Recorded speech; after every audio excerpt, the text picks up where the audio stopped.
Hello, this is Lex, and welcome to the Nextep Remote Podcast, where I have the pleasure to interview some of the best remote work experts from all over the world. In each episode, we cover a topic, success story, or challenge to help you make remote work work. Enjoy! Good morning, good afternoon, good evening, depending on where you are in the world. Today I'm joined by Stephan Dohrn from Radical Inclusion, and we will be talking about how to get remote teams operational quickly. Stephan is also one of the founders of the Nextep group, which this podcast is, of course, part of. Stephan, welcome. Thank you, Lech. Great to have this conversation. Fantastic to have you. And for just in case, people who might not know you, can you tell us a bit about yourself, a bit of an intro, where you are in the world, what you've been up to recently, how are you finding the whole situation? So, my situation: I'm German. I live in Brazil. I live here. My wife's Brazilian. We live here with our two kids. So I'm fully in the work from home with family around situation as well, like so many others. What I do is that I work with remote leaders and remote teams um, to help them improve their performance, their productivity, with a look out on well-being and authentic performance. So, how can you be yourself in business as well as in private life? Right. Okay. Amazing. I was talking to Ghilaine Chan, one of the other co-founders of Nextep Group earlier today, and we touched upon how we moved pretty much overnight from on-site to off-site or remote or working from home, however you want to look at Mm, it, yeah. very, very quickly without having the time to plan and prepare. And the best of times for organization, it does take a while. This is the main topic of today: is how do we do that quickly? So based on what you've been seeing and the clients you've been working with, what have you noticed in terms of how they've implemented remote working? One of the things I find really surprising, I didn't expect that, was how much the companies really try and support their employees, not just in terms of how getting them set up with connectivity, remote tools, etc., but really embracing the fact that we are working from home with all these other distractions around us, even those of us who don't have a even those who don't have a family around in the same space. It's a different environment. We have to deal with all sorts of psychological stresses, and so that I find really surprising. I didn't expect that, which but it's great, and I think it's one of the first things that companies have to recognize is that in these kinds of um, chaotic times, the job is one of the stability factors of people. And so if the company can provide that confidence that we are here and we're going through this together, it's really really helpful, not just in psychological terms for the individuals, but also in productivity terms. That is true. I actually couldn't agree more with you. I was worried how companies will react to what's going on, and I've seen a bit of a mixed picture. Obviously, a lot of companies. I'm based in the UK. A lot of Mm, companies are relying on the governmental support, which is in the UK has been fantastic. In terms of moving to remote, that's been a bit of a mixed bag, if I'm honest, mm, because obviously companies have jumped in at the deep end of it as they had to, mm, and some of them seem to be holding their breath and hoping that it will mm. blow over. And it will be interesting to see what happens later on in the year as the restrictions are lifted in various countries and how we That's adapt true. that, and what will happen. But you're right. I'm positively surprised with the response from a lot of organizations in terms of, we Mm, need to look after our employees. I think if it happened 10, 15, maybe 20 years ago, it would have been a completely different picture in terms of how the employees are looked after. So we talked mm. about the positives, which is great. What do you think, from an operational point of view, organizations got wrong, Mm. or maybe haven't paid enough attention to? Um, One of the things and that's something I think that I've seen before COVID, and I think it's just getting more extreme in this situation, is that a lot of companies think that um, having their people work remotely is sort of like giving them a new version of Word or Excel. You just give them Yeah. a training, and then they're going to figure it out. Um, but working remotely is just so much more than just learning how to communicate through a synchronous tool like Zoom or MS Teams, or an asynchronous tool like Slack, or Teams for that matter works in that case as well. Um, and it really is about um, finding a new balance between self organization and well, what's the balance between? Um, One part is that people have to be much more self-organized. They have to be much more self-managed. Um, the other part is that they need to learn a lot of new skills. So not just the tool skills. It's really about how do I not get overwhelmed by complexity that's generated by some tools that I'm starting to use, right? So I Mm. I come into this new tool, all of a sudden people are chatting, and something's happening on video, and somebody's sharing a screen, and all happens at once. If I'm not used to that, it's going to be completely overwhelming, and I'm not going to pay attention at all to the content. So knowing how to move around in that new environment, and to know how to set limits, and to say, can we please focus on this way of doing things so I can pay attention, is something that is really a lot underestimated, I think. Mm. Well, I think it was Time Magazine who, at the start of all of this, stated that thanks to the coronavirus pandemic, we are going through, or will be going through, the world's largest work from home exercise. What I Mm, really liked about that is the fact that they used the words work from home, because that to me is representative of what's actually going on, and what you yeah, alluded to, but in your answer, that a lot of companies haven't actually gone remote, because going remote right. means adapting processes and your approaches and the way you do things, whilst they seem to have just sent people home with laptop Zoom accounts and Slack accounts or whatever, and just continue doing work as you would when you were in the office.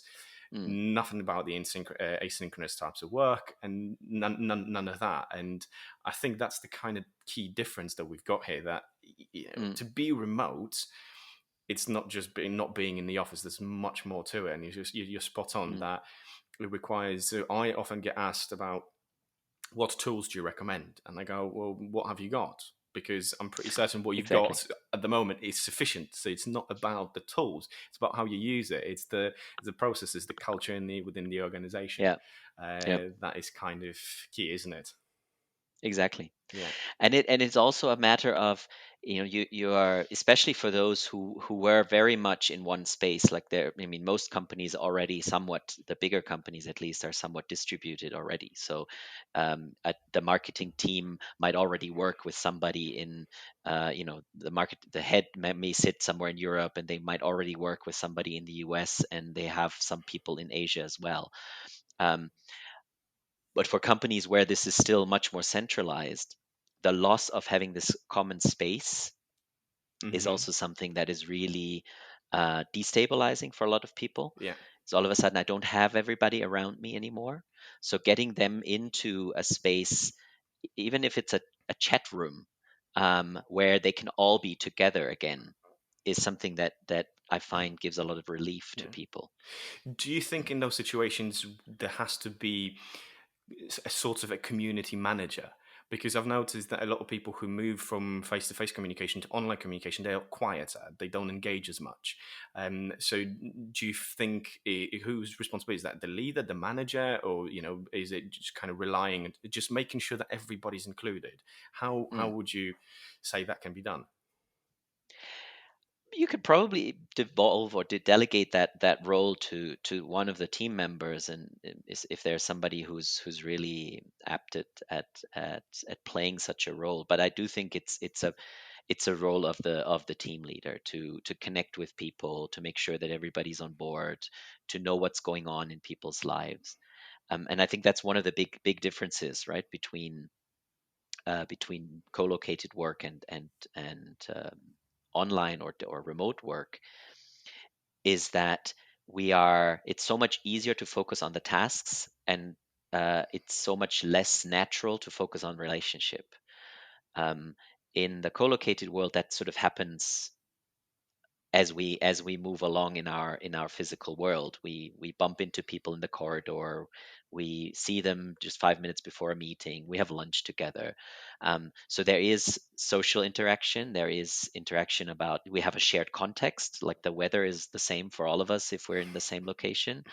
um, the the whatever's going on in a country is the same. And so that all falls away when I'm going virtual.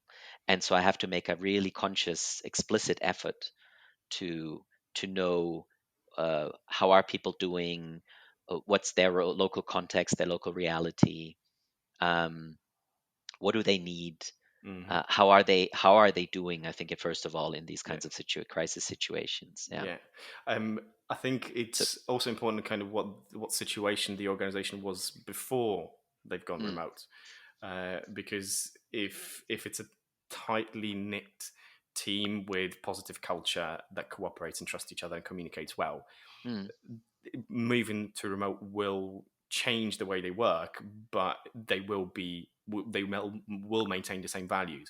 A lot of organizations have issues when they're on site with communication and trust within their teams and organizations, and I mm, think that makes it even more difficult when they do go remote. definitely. Yeah. Um, right, we got you here for a reason to help people or companies move to remote working relatively Hmm. quickly and make it efficient and effective as Hmm. well as it can be. So I'll just leave the floor to you. What do you suggest? What's kind of your framework, blueprint, tool, however you want to describe it, in terms of what would you advise anyone who has moved to remote working or is thinking of moving remote working in the future and would like to make the transition as seamless as possible and effective for their teams? Right. So I think the first thing I would say is, allow people to have a space to figure out what that means for them individual, but also for them as a team. So what processes that we currently use do we have to change? How can we actually use the tools? If they have to produce the same level of, if they have to have the same level of outputs that they have before the move to remote, and there's no space to really figure this out. They're just going to going to work, but it's going to fall on your feet afterwards. Um, and then I would say the three things that I find really important, that you can work on is create a common space for your team, just like I said earlier, somewhere where they can be together. It gives a feeling of cohesion to the group, and it gives you a tool where you can actually reach everybody in one go, there's transparency about who communicates what to whom. Um, then and what I'm talking about are, team spaces like Slack or MS Teams. Most bigger companies nowadays run MS Teams, but there are other tools out there that you might be able to use, like Basecamp, for example. um, the second one, really see how you can make your meetings more interactive and build in connection and social interaction into these. Don't just focus on getting stuff done. um, and related to that, understand the local context of your people, and connect with them if you can, as a leader, one by one, at least in the beginning, to understand, are we clear on, are we really aligned on where we want to go together and how we're going to reach this goal? um, do do my team members have all the skills and all the knowledge they need to actually get it done? Where do they stand with their motivation? What challenges do they face in terms of that shift that's going to happen? A lot of people I'm working with, they've had freelancers and small business owners I'm working with. Um, they're used to delivering their products in a face-to-face world. They're doing events, they're doing workshops, they're doing retreats, and they all can't do those now. So there's a lot of resistance against going remote there. And yet Hmm. they have no other choice because nobody really knows how long this is going to be, right? Yeah. If you can tell me, oh, this is going to be 2 months and I have 2 months money on my account, I can just say I'll wait until this blows over. But who know? It might be over in a month or so, but it might also not be. So Hmm. how do you deal with those resistances that eventually will come up? Yeah. It was so much easier before, right? Yeah. That kind of mindset. Okay. And you can only buffer that if you have connection, if you connect with people, and if you are in contact. So, based on what you said, where do you think, or what role can a team canvas or a team charter, actually, no, a canvas, misspoke, could play? Is it something that you recommend for teams, especially remote teams, to do? Mhm. I would call it a team agreement. So if you, however you want to visualize that, but yeah, I think this is really really valuable, especially around um, getting clarity about who decides what in the team. There is there's a little tool or method called the delegation poker in Management 3.0 Mm-hmm. um, that outlines seven layers of delegation. So the most basic one is I tell you what to do and you just have to do it. And the most extreme on the other end of the spectrum would be I fully delegate this to you, and however you want to decide, however you want to go about it is your thing, Mm-hmm. right? And getting clarity in the team, what decisions can I take on my own, as opposed to how much do I have to get input from the others on different things, Mm-hmm. is something that really goes a long way of fostering autonomy and self-organization. Okay. So if I as a team leader have to get involved in every little single thing, I'm going to become the bottleneck Mm-hmm. basically. So what I want to make sure is that I'm involved in the stuff that I really need to be involved in, and that the rest is decided either by individual team members or by groups of in my team, right? Mm-hmm.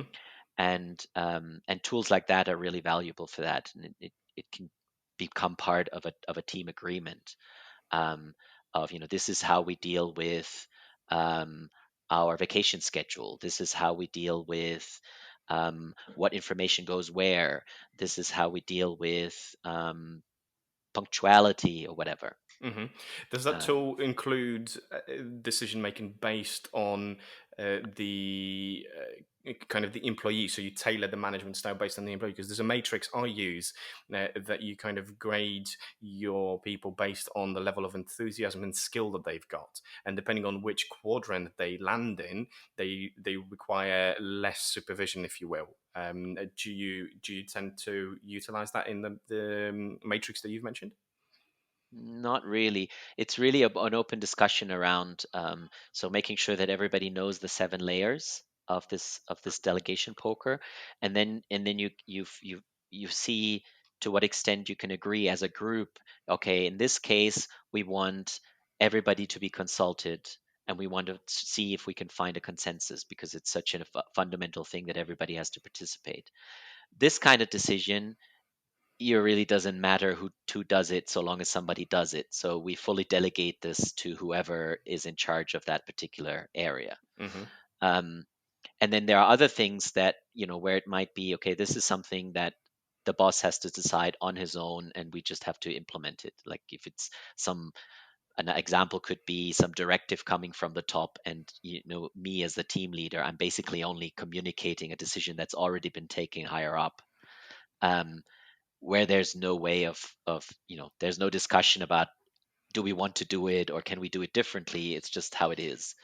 um, and other points in between might be I am going to take the decision, but I want to know your views, and I might change my point of view based on your comments, but I might also just take the decision that I'm most comfortable with. That's Okay. another layer in somewhere in between. So you really discuss this with the team. It's not I assess where you are so I can give you freedom. It's really what do we both feel most comfortable with? Sure. Okay. So it's that transparency within the organization as well, isn't it? Yeah. That It's is trying just to right. empower your team to do as much as they can by themselves, Yeah. Okay. basically. That sounds really good. Are there any tools or any resources that you could point people to if they want to do a bit more reading on anything that you mentioned, or you think that might be useful for them, kind of moving into remote working and getting their teams set up? Any specific resources? I'm not sure. There's tons of webinars and articles out there, obviously. Any particular Um, people to follow on any other social media sites that you follow yourself, maybe for inspiration that come to mind? I haven't had too much time lately to to read anybody's stuff. What I tend to actually read less remote leader things, but um, more things like in the um, uh, around leadership more generally. Um, Today, I'm a big Simon Sinek fan, and on mm, my LinkedIn, a message popped up, somebody talking about his last book about infinite game, mm, and in relation to everything that's going on, and that just kind of, I've had that book on my shelf, and it's actually sitting next to me. I haven't read it yet, but I've had it for about 6 or 7 months. mm, I know the concept because I've heard him talk about it, and I'm thinking mhm, to myself, how perfectly timed is that book if we consider what's going on, that now with the uncertainty and everything of what's going on, we really don't know whether it's going to take 3 months or 3 years to mhm, sort out a level out. So I think having that infinite mindset of, rather than short-term game and gain, is very, yeah, very important. I think it's very timely. So that's a great one. I'd Yeah. definitely recommend the can't recommend the book just yet, but the concept is definitely very, very useful. One thing that came to mind as you were speaking, there's a podcast series called Work Life with Adam Grant, Adam Grant, um, good point. which is I'm not sure they actually did a third season, but there are two seasons there, and there are a lot of interesting points about organizational psychology and how do you organize yourself, how do you organize in a group, what are things that kind of come up. So that one's a great resource to look into. I'll definitely drop that into the show notes, because Adam Grant, you're right, is fantastic. He was on Tim Ferriss's show a few months ago, and it's such a good listen. Mm. Highly recommended as well. I think he's been on there a couple of times. Right, we'll wrap up, but before we do, one final question: where can people find you if they've got any questions, if they Mhm. like what you're doing, and just basically want to follow you for any inspirational content that you put out? Well, they can come join us on Nextep, Of course. nextstep.group. There are more and more people coming in, both remote people who are already in the remote world, but also people who are new to this, which will create some great conversations there. You can find me on LinkedIn. My username is Dohrn, SDOHRN. Sorry. Um, and then Radical Inclusion, which is the remote consulting and training firm I'm a part of, is radical-inclusion.com. That's brilliant. So Listen, it's been a joy talking to you. Thank you very much for coming on, and all thanks. the best. Look after yourself. Thank you. One more thing before you take off. Nextep Group offers premium level support across a diverse range of remote work issues, 24 hours a day and in multiple languages, with experts in HR, legal, operations, tech, leadership, and more. It's open to leaders looking for guidance, consultants, and remote workers wanting to share their experience. You can join by visiting www.nextstep.group. This podcast is produced and hosted by Lech Guzowski from Human PM. Special thanks to the founders of the Nextep Group, Christina Barger, Ghilaine Chan, Stephan Dohrn, and Matteo Grassi.